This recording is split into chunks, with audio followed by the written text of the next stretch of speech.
Welcome to this week's edition of Hematology and Blood Cancer Updates, covering the latest breakthroughs.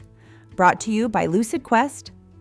Aptose Biosciences has escalated tuspetinib dosing to 160 milligrams in the Phase 1, Phase 2 TUSCANY trial for acute myeloid leukemia after strong safety and efficacy at 120 milligrams. No dose-limiting toxicities were seen. Complete remissions and minimal residual disease negativity occurred across diverse AML mutations. Aptose also received a $1.1 million loan from Hanmi Pharmaceutical. SELLAS Life Sciences reports its Phase 3 REGAL trial of galinpepimut-S in AML will continue without changes. The Independent Data Monitoring Committee confirmed a favorable risk-benefit profile and no safety issues. Final survival results are expected after 80 events by year-end. The FDA has granted fast track to Dizal's birelentinib for chronic and small lymphocytic leukemia. This first-in-class LYN and BTK dual inhibitor targets BTK-dependent and independent resistance. In pooled Phase 1, Phase 2 data, the overall response rate was 84.2% in heavily pretreated patients. FibroGen will begin a Phase 3 trial of roxadustat in low-risk myelodysplastic syndrome anemia for patients with high transfusion needs.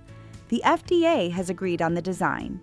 In a post-hoc MATTERHORN analysis, 36% achieved transfusion independence versus 7% with placebo.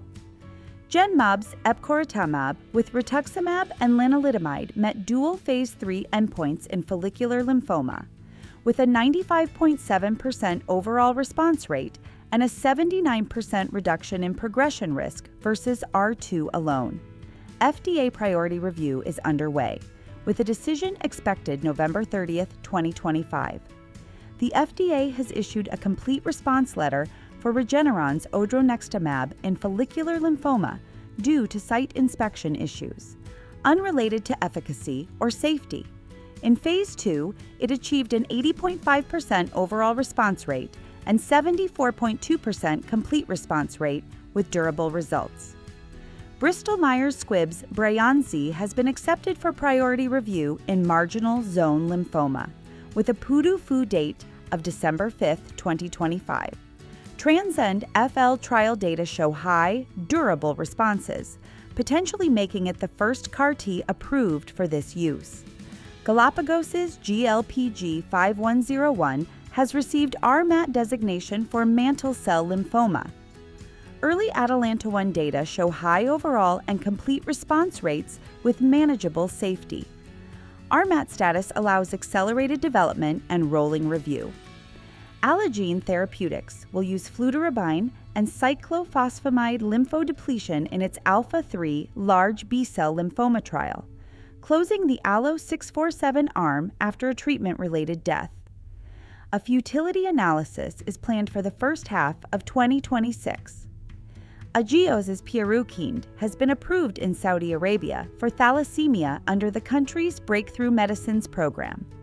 This first global approval covers both alpha and beta thalassemia in transfusion-dependent and independent patients. Oro Medicine has launched a Phase 1b trial of OM336 in autoimmune hemolytic anemia and immune thrombocytopenia, with studies in the US and Australia. The FDA has granted orphan drug designation for autoimmune hemolytic anemia. Stay ahead in hematology and blood cancer research. Like, share, and subscribe for weekly updates. Visit lqventures.com or email us at info@lqventures.com for expert healthcare consulting. See you next time.